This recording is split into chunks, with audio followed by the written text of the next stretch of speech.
नमस्कार दोस्तों, स्वागत है आप सबका हमारे लोकप्रिय चैनल आज के ज्ञान में 2024 का महाशिवरात्रि के व्रत पर जरूर सुने ये व्रत कथा बगैर माना जाता है अधूरा व्रत।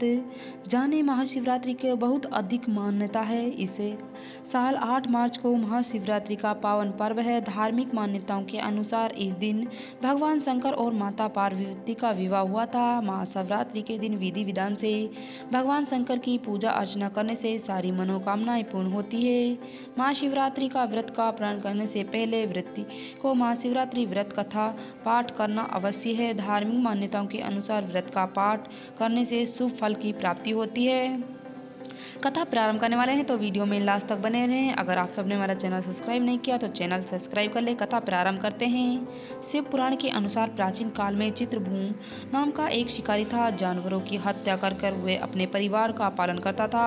वह एक साहूकार का कर्जदार था, लेकिन उसका ऋण समय पर नहीं चुका सकता था। क्रोध साहूकार ने शिकारियों को शिव मठ में बंद कर दिया। संयोग से उस दिन शिवरात्रि थी। साहूकार के घर पूजा पाठ हो रहा था तो शिकारी ध्यान होकर शिव साधना करने लगे और चतुर्दशी को उन्हें शिवरात्रि का व्रत की कथा सुनी।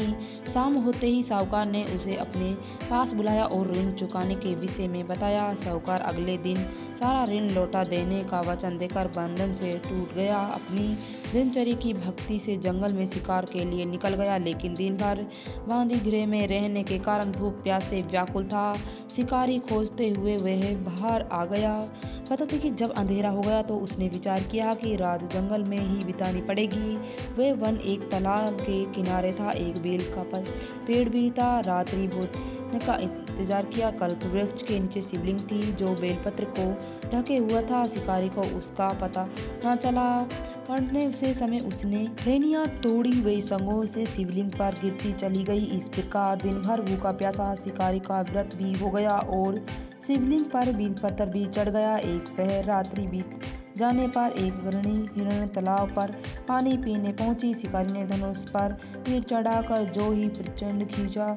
हिरणी बोली, मैं गृहिणी हूँ, मैं शीघ्र ही प्रसव कर दूंगी। तुम एक साथ दो जीवों की हत्या करोगे जो ठीक नहीं है। मेरे बच्चे का जन्म देकर शीघ्र ही तुम समक्ष कर मार देना। शिकारी ने प्रचंड कर दिया और हिरण जंगली झाड़ों में लुप्त हो गई। प्रचंड देखने पर ढली करने से वक्त कुछ विलंब प्रसन्न हुआ और टूटती कर शिवलिंग पर गिर गया। इस प्रकार उसका भी नियम हुआ था और प्रथम प्रहार का पूजन भी समाप्त हो गया। कुछ देर बाद हिरण उधर से निकल गई। शिकारी को प्रसन्नता का ठिकाना न रहा। समीप आने से उसने धनुष बाण पर चढ़ाया। तब उसने हिरण से विनम्र पर निवेदन किया, हे शिकारी, मैं थोड़ी देर पहले ऋतु से निवृत्त हुई हूँ, कामतः वर्ण हूँ और अपने प्रिय की खोज में भटकी हूँ। मेरे अपने पति से मिलने शीघ्र ही तुम्हारे पास आऊंगी। शिकारी ने उसे भी जाना था। 2 बार शिकारी को खोकर उसके माथा ढका और वह चिंता में पड़ गया। रात्रि की आखिरी पहर बीत गया था। तब धनुष से लगा कि कुछ बेलपत्र शिवलिंग पर ही गिर दे और दूसरा पहर की पूजा भी समाप्त हो गई। तब एक हिरण अपने बच्चों के साथ इधर से निकली थी। शिकारी ने सम्पूर्ण अवस्थित किया और धनुष पर तीर चढ़ाने से देर नहीं लगाई। वह तीर छोड़ने ही वाला था। हिरण ने बोली, हे शिकारी, मैं इन बच्चों के पिता के हवाले कर दूं और लौट के आऊंगी, उस समय मुझे मार देना। शिकारी हंसते और बोला, सामने आए शिकारी को छोड़ दूं, मैं ऐसा मूर्ख नहीं हूँ। इससे पहले मैं 2 बार शिकार खो चुका हूँ। मेरे बच्चे भूखे प्यासे व्याकुल हैं। उत्तर में हिरण ने कहा, जैसे तुम अपने बच्चों को ममता साथ रही है, जैसे ही ठीक मुझे भी है।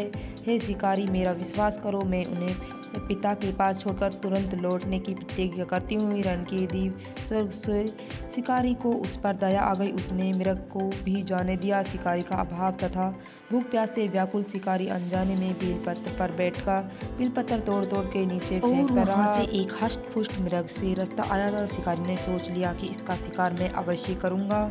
शिकारी की तनी प्रचंड देखते मृग विनती स्वीकार में बोली, हे शिकारी, यदि तुम मुझ पे पूर्ण आने वाली 3 मृगों तक छोटे छोटे बच्चों को मार डाला था। तुमने मुझे मारने में विलम्ब कर दिया ताकि मुझे उन वियोग में एक क्षण से दुखी नहीं सहन पड़ता है और हिरणों की पति हूँ।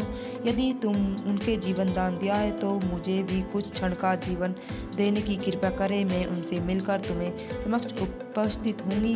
मृग की बात सुनकर शिकारी के सामने पूरी रात की घटना चक्र घूम गया और सारी कथाएं मृग को सुना दी। तब मृग ने कहा, मेरी तीनों पत्नी जिस प्रकार प्रतिज्ञाबद्ध होकर है, मेरी मृत्यु से पहले धर्म का पालन करूंगी। जैसे तुमने उनको भी विश्वास मानकर छोड़ा है वैसे ही मुझे भी जाने दो। मैं उन्हें सब को साथ लेकर तुम्हारे ही पास शीघ्र आऊंगा। शिकारी ने ऐसे सुना।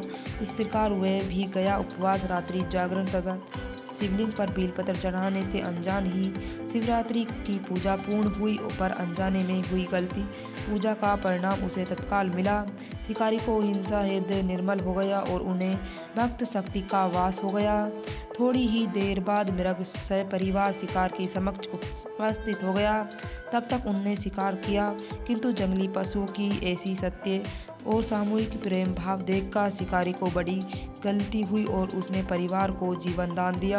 अनजाने से शिव जी के व्रत का पालन करते हुए शिकारी को मोक्ष की प्राप्ति हुई। जब मृत्यु काल में यमदूत उसे जीव को ले जा रहे थे तब शिवगणों ने उन्हें वापस भेज दिया तथा शिकारी को शिवलोक में ले गए। शिव जी की कृपा से उन्हें जन्मों में राजा चित्रभुवन अपने पिछले जन्म के याद को पाया तथा महाशिवरात्रि के महत्व को जानने से उसे अगले जन्म में भी फल मिला। तो ये संपूर्ण जानकारी महाशिवरात्रि व्रत की कथा के बारे में। अगर वीडियो अच्छी लगे तो वीडियो को लाइक शेयर जरूर करना। कमेंट में भगवान शिव और माता पार्वती जरूर लिखना।